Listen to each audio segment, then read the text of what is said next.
So a lot of what we said, you've kind of heard from a lot of people here already, so I'll just try to go through some of it kind of quickly. Priorities, one of the first things that was mentioned was to work on reducing obesity, increasing outdoor recreation space, improving trails. People wanted to see a tie-in with Long Beach, actually, surrounding communities. There was some interest in doing that. Creating some sort of amenity or draw here that would be useful to communities, not just in Compton, but surrounding Compton. Work on getting, with these surrounding communities, provide a service to them so that they would be incentivized to want to work with Compton on getting federal legislation or funding for projects that would go on here. So to build consensus on and make friends to be able to get more money for the area. Work to go implement the plans that we have in mind here into the general plan. Incorporate the regional trail systems, creeks, watersheds, all into the general plan process. Bring back native plants and wildlife here at the Gateway Center. What exactly, we weren't sure what plants were being used in the planters around the Gateway Center and that kind of thing. Are they native? Bring signage and info into places that sell plants like Home Depot about native plants so that when people go to buy plants for their yards, for the community, for their schools, that they have information they need to know which ones are the native ones. And obviously to do that you have to work with these retail outlets to make that happen. Creation of native space for general use and education, outdoor gathering spaces, outdoor structures, learning classrooms, shade structures that people could use as informal classrooms. I think we heard that at some point before as well.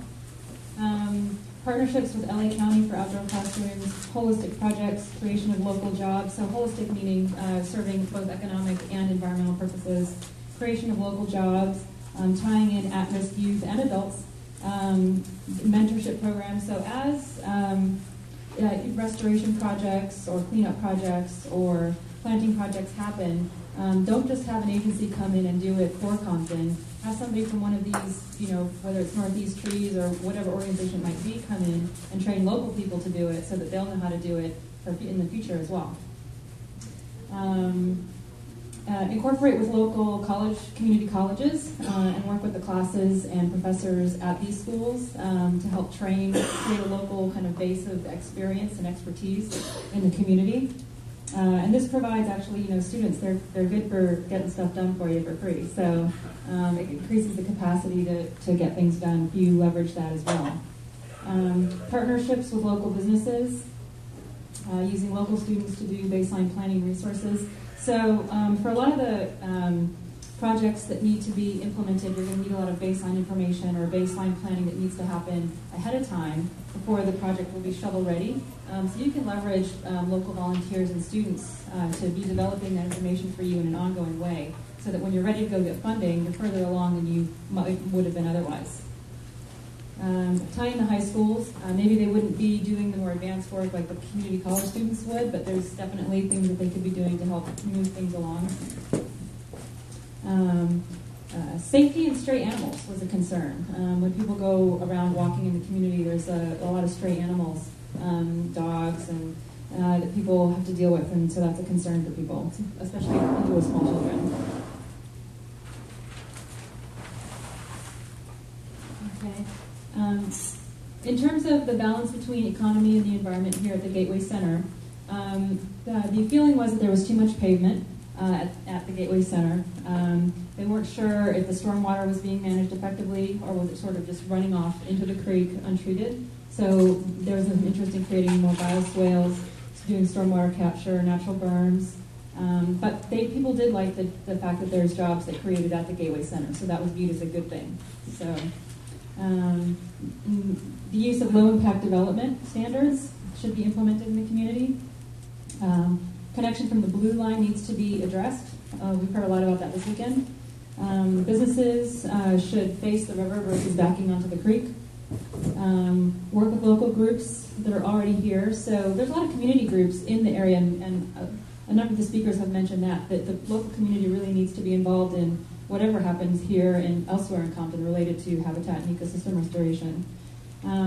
A good way to do that, coming from the agencies, if an agency calls a meeting, a lot of times the same people will come out to all those same meetings. So how do you kind of pull out the people who aren't already coming to the meetings? And one of the idea was to work with the Sheriff's Department, because they're very much involved with the community on a daily basis. And a lot of people get their information about community activities through the Sheriff's Department. So that could be a really good resource to use to communicate with people about what's going on here. This could also be a revenue-generating potential for the Sheriff's Department, and they have a youth program, the Youth Explorer program. If there's activities that the Sheriff's Department is promoting related to the river, there could be a cleanup day or some kind of thing that the Sheriff's Department could use also as sort of a fundraising activity. So, there needs to be ways to generate revenue for these local groups who are going to be helping out in order to incentivize them to want to continue to do that. So I guess that's just sort of local programming for these local community groups, giving them something so that they can give us something.